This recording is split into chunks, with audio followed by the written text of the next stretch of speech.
हरे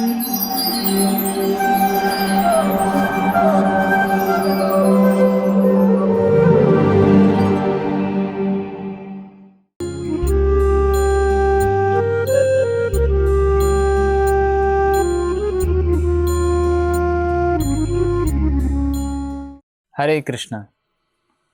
तो पिछले एपिसोड में हमने श्रवण किया कि किस प्रकार से सुखदेव गोस्वामी महाराज परीक्षित को समुद्र मंथन लीला सुनाते हुए बताते हैं कि देवताओं और असुरों का युद्ध हुआ था और सभी देवता चिंतित होकर ब्रह्मा जी के पास पहुँचे और ब्रह्मा जी स्तुति करने के लिए सबको भगवान के पास लेकर चलते हैं श्वेत द्वीप। और ब्रह्मा जी बहुत सुंदर स्तुति करते हुए भगवान से प्रार्थना करते हैं कि हे प्रभु, आप रजोगुण से सृष्टि करते हैं, तमोगुण से संहार करते हैं, लेकिन सतोगुण से पालन करते हैं। तो अब सतोगुण का समय आ गया है, तो कृपया करके प्रसन्न होइए और सतोगुण को पुनः स्थापित कराइए। तो प्रायः आज के समाज में हम देख रहे हैं कि रजोगुण और तमोगुण को बहुत बढ़ाने के लिए प्रयत्नशील हैं लोग। कलयुग तो विशेषकर जाना ही जाता है इसके लिए। ये लड़ाई झगड़े और दोगलेपन का युग है, जहाँ पे मनुष्य अलग अलग तरह की गतिविधियों में लिप्त है जो केवल उसके रजोगुण और तमोगुण को बढ़ाती है। इसके कारण ज्ञान हमें नहीं प्राप्त हो पाता। ज्ञान केवल सत्वगुण में मिलता है। सत्वात् संजायते ज्ञानम। तमोगुण और रजोगुण में स्थित रहने के कारण लोग नहीं समझ पाते वास्तविकता क्या है। और इसीलिए भगवान ने हमें भगवद गीता दी है और भगवद गीता में भगवान ने हमें बहुत ही सुंदर तरीके से गुणों के बारे में समझाया है, ताकि उसको हम समझ के, भगवान कहते हैं इस ज्ञान को समझ के तो बड़े बड़े ऋषि मोक्ष को प्राप्त हो गए। तो हम जब समझ जाएं इसको कि गुणों से परे भगवान का धाम है और वहाँ तक कैसे पहुँचा जा सकता है, भगवान के नाम के माध्यम से। भगवान श्री कृष्ण कलयुग के प्रारंभ में, ज़्यादा नहीं 550 वर्ष पूर्व पहले ही चैतन्य महाप्रभु के रूप में आए और हम सबको ये अमूल्य हरि नाम देकर गए। इस हरि नाम से क्या होता है, महाप्रभु स्वयं कहते हैं चेतो दर्पण मार्जनम। हमारे चित्त पे जो दूषण है, जो हमारे चित्त की, हमारे चित्त पर जो मल लगा हुआ है, उसको साफ करता है ये हरि नाम। कैसा मल? अलग अलग प्रकार की जो भौतिक इच्छाएं हैं भगवान से विमुख होकर, ये सब मल है। लेकिन सबसे बड़ा मल क्या है? अपने आप को देह मानना। अपने आप को देह मानना सबसे बड़ा पाप है वास्तव में। हम सब अपने आप को देह मानते हैं, लेकिन अगर हरि नाम का जप करें और भक्ति के नियमों का सही सही पालन करें तो बहुत जल्दी देहात्म बुद्धि से ऊपर उठ जाएंगे। ये आध्यात्मिक जीवन की प्रथम सीढ़ी है। भगवान गीता शुरू ही करते हैं ये बताते हुए कि अर्जुन, तुम देह नहीं हो, देहिनो अस्मिन यथा देहे, अस्मिन देहे, इस देह के अंदर रहने वाले जीवात्मा हो। और ये देह तो बदलता रहेगा, आत्मा कभी नहीं मरती। तो ये बहुत महत्वपूर्ण ये बात है। सतोगुण की स्थापना करने के लिए भगवान की स्तुति करते हुए ब्रह्मा जी भगवान का आह्वान करते हैं। भगवान हमेशा अपने भक्तों पर प्रसन्न रहते हैं। भक्त चाहे निचली श्रेणी का ही क्यों ना हो, नया नया ही आया हो भक्ति में, फिर भी भगवान को बहुत प्रिय है और भगवान उस पर हमेशा अपनी कृपा करने के लिए आतुर रहते हैं। तो ब्रह्मा जी की इस प्रकार की स्तुति सुन के भगवान क्षीरोदक्षाय विष्णु वहाँ पे प्रकट हुए। भगवान विष्णु जैसे ही प्रकट हुए, इतना तेज उनके शरीर से निकल रहा था, सहस्त्र सूर्य एक साथ जैसे 1000 सूर्य उदय हो गए, इतना तेज भगवान के शरीर से निकल रहा था। सारे देवताओं की आंखें चौंधिया गईं, कोई देख नहीं पा रहा था कहाँ है भगवान। केवल शिवजी और ब्रह्मा जी यही दो देख पाए। भगवान के बड़े सुंदर रूप का वर्णन किया गया है यहाँ पे। और शिवजी ब्रह्मा जी के देखने के बाद फिर सभी देवताओं ने भी दर्शन किया। भगवान शेषनाग पे विराजमान हैं। आप सब अपने मन में इस चित्र को बना सकते हैं। भगवान का शरीर, श्यामल शरीर, मरकत मणि के समान बताया गया है। भगवान अपने आयुधों से सुसज्जित हैं, शंख चक्र गदा पद्म। भगवान रत्न जड़ित मुकुट पहने हुए हैं, कानों में कुंडल है जो चमक रहा है और भगवान के सुंदर गालों को स्पर्श कर रहा है। भगवान की मंद मंद मुस्कान है जो करोड़ों कामदेव को परास्त कर दे। और भगवान के चरणों में माता लक्ष्मी बैठी हैं जो उनके चरणों की नित्य सेवा कर रही हैं। ये भगवान प्रकट हुए और अपने भक्तों को मुस्कुराते हुए दर्शन देते हैं। तो भगवान का दर्शन करते ही सभी देवता, ब्रह्मा जी, शिव जी और समस्त देवताओं ने तुरंत भगवान को दंडवत प्रणाम किया और फिर से ब्रह्मा जी ने भगवान की स्तुति की। ब्रह्मा जी कहते हैं, अजात जन्म स्थिति संयमाय गुणाय निर्वाण सुखार्णवाय अणोर अणिम्ने परिगण्य धामने महानुभावाय नमो नमस्ते। ब्रह्मा जी कह रहे हैं श्लोक में कि आप अजन्मा हैं, फिर भी आपका प्राकट्य और अप्राकट्य चलता रहता है। भगवान आप तीनों गुणों से मुक्त हैं, आप नियंता हैं, आप दिव्य आनंद के सागर के आश्रय हैं, इसीलिए हम आपको नमस्कार करते हैं। भगवान कर्म बंधन से परे हैं। भगवान का प्राकट्य अप्राकट्य ये हमारी तरह नहीं होता। हम प्रकट नहीं होते, हम जन्म लेते हैं। हालांकि भगवान कहते हैं, भगवान के बारे में शब्द आता है जन्म, लेकिन ये जन्म हमारी तरह नहीं है। हमारा जन्म हमारे वश में है ही नहीं। कौन सी माता के गर्भ से हम उत्पन्न होंगे, हमने चुना क्या? लेकिन भगवान का जन्म भगवान की अपनी निज माया से होता है। भगवान कहते हैं गीता में, जन्म कर्म च मे दिव्यम एवं यो वेत्ति तत्वतः त्यक्त्वा देहम पुनर्जन्म नयति मामेति स्वर्जन। भगवान का जन्म और भगवान का कर्म दोनों ही दिव्य हैं। इस बात को जो समझ लेता है उसका पुनर्जन्म नहीं होता। समझ लेना मतलब कार्य करना। कैसा कार्य करना? जो भगवान की भक्ति के अनुकूल हो। अब कोई व्यक्ति बोले मैं समझ गया हूँ, मुझे गणित आती है, मैं समझ गया, लेकिन जब सॉल्व करने बैठता है गलती कर देता है, तो फिर कैसा समझाइए? तो समझने का अर्थ है कि हमारे कार्य जो हैं वो भगवान की भक्ति के अनुकूल हो, प्रतिकूल ना हो। आगे ब्रह्मा जी स्तुति करते हुए कहते हैं, हे पुरुष श्रेष्ठ, हे नियंता, आप तीनों लोकों के स्वामी हैं।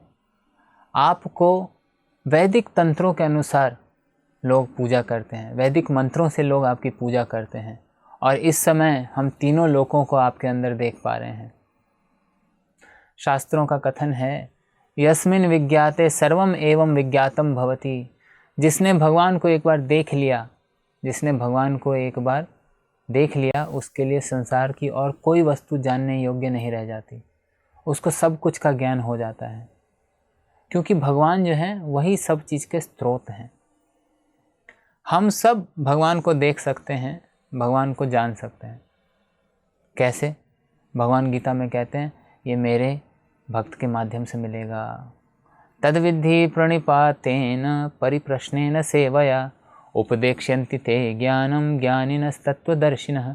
भगवान कह रहे हैं अर्जुन को चौथे अध्याय के इस 34वें श्लोक में कि हे अर्जुन, तत्वदर्शी के पास जाओ, विधि पूर्वक प्रणिपात प्रणाम करो, सेवा करो, फिर प्रश्न पूछो, और तब वो तुम्हें उपदेश करेंगे, क्योंकि उन्होंने स्वयं तत्व का दर्शन किया है। कौन है तत्व? भगवत तत्व। भगवान का दर्शन किया उन्होंने, वो आपको बताएंगे। इस प्रकार ब्रह्मा जी आगे स्तुति करते हुए कहते हैं, त्वयि अग्र आसीत् त्वयि मध्य आसीत् त्वयि अंत आसीद् इदमात्मतंत्रे त्वमादिरन्तो जगतो अस्य मध्यम घटस्य मृत्स्नेव परः परस्मात्। ब्रह्मा जी कह रहे हैं इस श्लोक में कि ये सारी सृष्टि भगवान आपके ऊपर टिकी हुई है। उदाहरण क्या देते हैं? घटस्य। जिस प्रकार से एक मिट्टी का घड़ा पृथ्वी से ही बनता है, मिट्टी से बनता है, पृथ्वी के ही ऊपर टिका हुआ है, पृथ्वी उसको आश्रय दे रही है और अंततः पृथ्वी में ही मिल जाता है। इसी प्रकार ये सारी सृष्टि भगवान से ही निकलती है, भगवान ही उसके आश्रय हैं और अंततः भगवान में ही समा जाती है।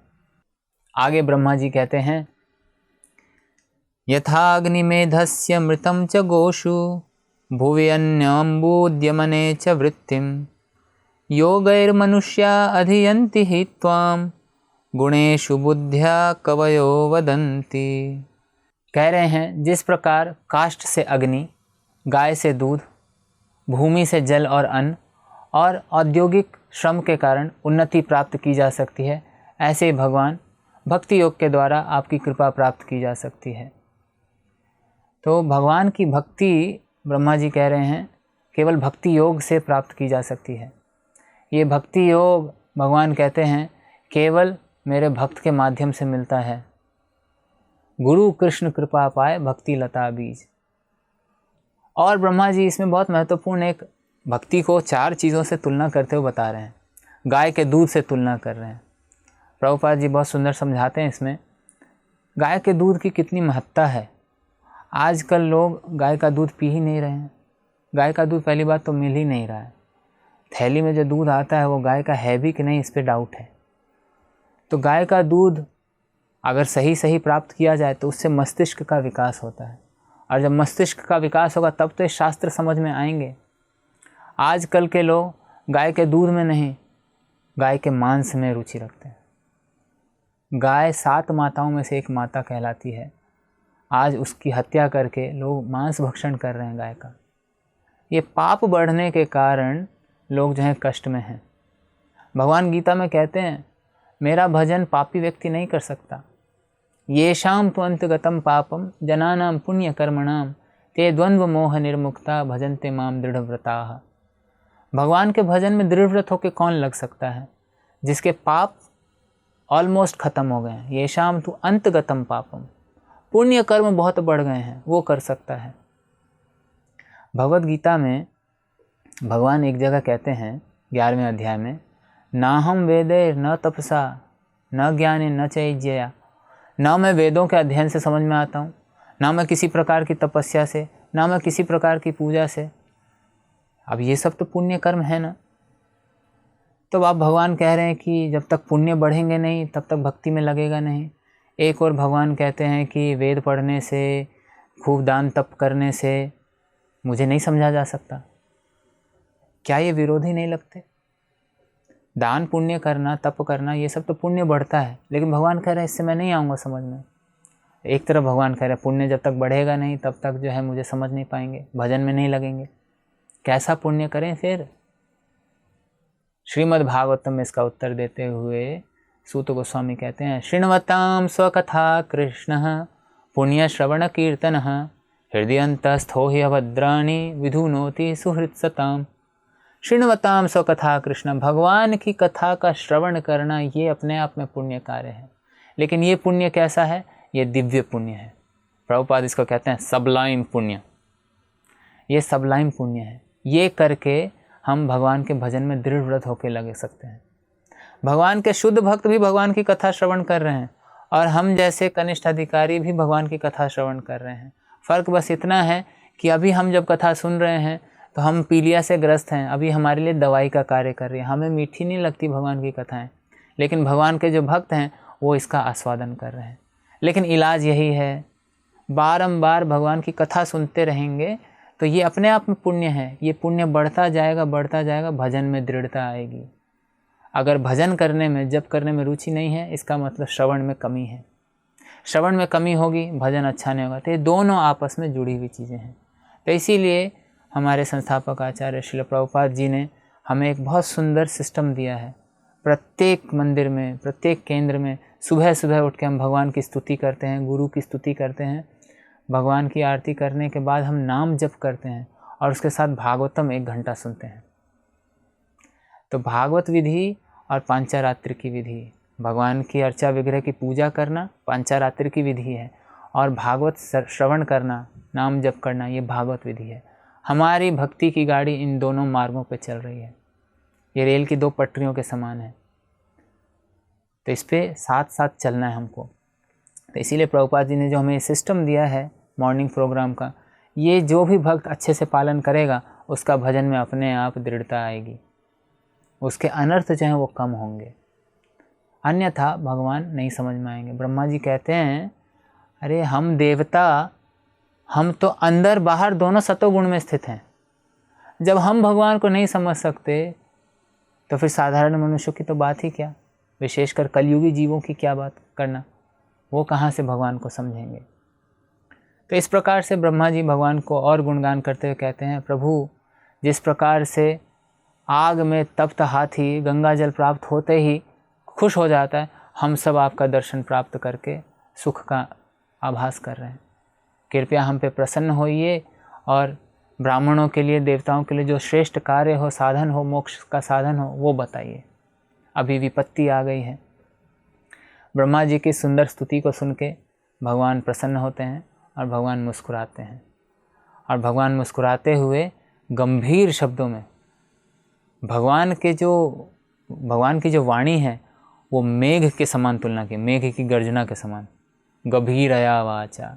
भगवान एकदम मेघ जैसी गर्जना करते हुए आवाज़ में कहते हैं, सभी देवताओं को संबोधित करते हुए, हे ब्रह्मा, हे शिव, हे समस्त देवताओं, आप सभी की प्रार्थनाओं से मैं प्रसन्न हूँ।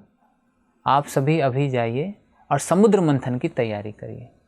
भगवान चाहते तो सारा कार्य स्वयं कर सकते थे, असुरों को जाकर परास्त कर देते, लेकिन भगवान को अभी लीला आस्वादन करना है। भगवान हर रस के भोक्ता हैं। हम ये प्रश्न नहीं कर सकते भगवान ऐसा क्यों कर रहे हैं। भगवान सब कुछ कर सकते हैं, वो पूर्णतया स्वतंत्र हैं। तो भगवान को भी समुद्र मंथन लीला का आस्वादन करना है, इसीलिए भगवान ने देवताओं से कहा अब आप समुद्र मंथन की तैयारी करिए, जाइए दानवों के साथ। अभी ये दानव जो हैं ये सुरक्षित हैं, किससे द्वारा? दो चीज़ों से। ये अभी काल के द्वारा सुरक्षित हैं और ये भी काव्य द्वारा सुरक्षित हैं। काव्य यानी शुक्राचार्य की बात कर रहे हैं। ब्राह्मणों द्वारा भी सुरक्षित हैं, तो इसीलिए अभी इनको कुछ नहीं करेंगे। आप सभी जाइए, इनसे जाके संधि कर लीजिए। भगवान तर्क देते हैं वहाँ पे, सर्प और चूहे का तर्क देते हुए कहते हैं, जिस प्रकार से सांप जो है चूहे के बिल में घुस जाता है, चूहे से दोस्ती कर लेता है आश्रय प्राप्त करने के लिए, बाद में चूहे को निगल लेता है, तो भगवान वो तर्क दे के कहते हैं कि विपत्ति के समय अपने शत्रु से भी जो है मैत्री कर लेनी चाहिए, थोड़ा झुकना पड़े झुक जाओ। तो इस बात को देवतागण अच्छे से समझ गए। भगवान ने कहा जाइए क्षीर सागर में सब प्रकार की वनस्पतियाँ, औषधियाँ, तृण, ये सब आदि डाल दीजिए और मंदर पर्वत को मथनी बना के, वासुकी सर्प को मथनी की रस्सी बना के मंथन की तैयारी करिए, मैं आप सबको वहाँ पे हेल्प करूँगा। तो भगवान की इस बात को सुन के देवताओं ने तुरंत, देवता भगवान ने जो बोला वही करेंगे, है ना। असुर क्या करेंगे? जो भगवान ने नहीं बोला है वो करेंगे, ये असुर के लक्षण हैं। तो देवताओं ने भगवान की ये वाणी सुनी और वहाँ से तुरंत निकले। भगवान अंतर्ध्यान हुए, वहाँ से देवता पहुँचे बलि महाराज के पास। बलि महाराज उस समय असुरों के राजा थे, स्वर्ग पे राज्य करके बैठे हुए थे। ये सभी पहुँचे। बलि महाराज भगवान के स्वयं भक्त हैं। भागवतम के आगे के अध्याय में उनकी भी महिमा गाई हुई है। भागवतम के आगे के अध्याय में बलि महाराज की भी महिमा का वर्णन है। तो बलि महाराज के साथ जो उनके असुर मित्र शंबर, कालनेमी, ये सब देवताओं को देख के क्रोधित हो गए। इन बलि महाराज बोले कोई बात नहीं, आने दो, लड़ने के लिए नहीं आ रहे। इंद्र गए, बलि महाराज के सामने उन्होंने प्रस्ताव रखा कि हम समुद्र मंथन करेंगे, समुद्र मंथन से अमृत प्रकट होगा, फिर हम बांट लेंगे आपस में, और उस अमृत को पीने से मरणासन व्यक्ति भी जीवित हो जाता है, अमर हो जाता है। तो सारे असुर जो हैं इससे बड़े प्रसन्न हो गए, और असुरों को अपने बल पे बहुत घमंड था, समुद्र मंथन होगा, अमृत निकलेगा, हम ले लेंगे सारा अमृत। तो इस तरह से देवताओं के इस प्रस्ताव को उन्होंने स्वीकार किया, और वहाँ से वे सभी कहाँ गए? मंदर पर्वत को उठाने के लिए। अब ये मंदर पर्वत जो है पूरा सोने का बना हुआ है, कहाँ पर है हमें नहीं पता, पता होता तो हम सोना ले आते। तो मंदर पर्वत सोने का बना हुआ है। देवता और असुरों ने मिलकर इसको पूरा उखाड़ लिया। आकाश मार्ग से लेकर आ रहे थे, लेकिन इतना भारी था कि मंदर पर्वत उनके हाथ से गिर गया और अपने अंदर कई देवताओं और असुरों को ले बैठा। अब बेचारे देवता फिर निराश हो गए, असुर भी निराश हो गए। शरीर टूट गया है, मंदर पर्वत अब कैसे उठेगा? भगवान जिन्होंने पूरी युक्ति दी है, भगवान समझ गए, तुरंत वहाँ पे प्रकट हो गए गरुड़ जी पे बैठे हुए। भगवान ने एक हाथ से मंदिर को उठा लिया। भगवान ने मंदिर को उठाया और गरुड़ जी के पीठ पे रख दिया। गरुड़ जी भी देवता ही हैं, लेकिन भगवान के भक्त हैं, भगवान के वाहन हैं, भगवान की शक्ति से कार्य करते हैं। तो गरुड़ जी के ऊपर रख दिया, भगवान भी बैठ गए और असुरों और देवताओं को भी ले लिया। ये देखिए, सारे देवता और असुर मिलके एक पर्वत नहीं उठा पा रहे थे, भगवान ने सब कुछ उठा के गरुड़ जी के पीठ पे रख दिया और देवताओं को बोला तुम भी आ जाओ। ये गरुड़ जी में इतनी शक्ति कहाँ से आई है? ये भगवान से आई है। इस पूरी लीला में हम आगे देखेंगे, भगवान ही हर कदम पे देवताओं को और असुरों को इस समुद्र मंथन करवा रहे हैं।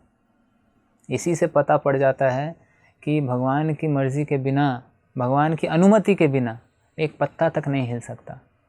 इसीलिए घमंड नहीं करना चाहिए कभी भी। ये असुरों का लक्षण है, उनको अपने शक्ति पे बहुत घमंड है। लेकिन देवता जो हैं वो भगवान के भक्त हैं, वो जानते हैं कि भगवान ही सब कुछ करने की सामर्थ्य हमको प्रदान कर रहे हैं। बलम बलवताम चाहम, भगवान गीता में कहते हैं बलवान व्यक्ति का बल मैं हूँ। तो इसीलिए व्यक्ति को कभी भी अपने किसी भी प्रकार की अचीवमेंट पे घमंड नहीं होना चाहिए। हमने कुछ भी प्राप्त कर लिया जीवन में, ये सब भगवान का दिया हुआ है, भगवान चाहें तो अभी तुरंत वापस ले लेंगे। तो जब ये ऐसा विनम्रता का भाव कोई व्यक्ति रखेगा और उस तरह से भक्ति में लगेगा, तो भगवान हमेशा उसकी मदद करने के लिए तत्पर हैं, तैयार हैं। आगे हम देखेंगे कि और कैसे कैसे ये समुद्र मंथन हुआ, क्या क्या निकला इससे, और भगवान ने कैसे कैसे देवताओं और असुरों की मदद की समुद्र मंथन को पूरा करने में। हरे कृष्ण। ऐसे ही और भक्तिमय कार्यक्रमों के लिए देखिए हरे कृष्णा टेलीविजन, और इसे प्राप्त करने के लिए आप अपने केबल अथवा DTH ऑपरेटर से संपर्क करें तथा और अधिक जानकारी के लिए आज ही डायल करें 7666 839 839।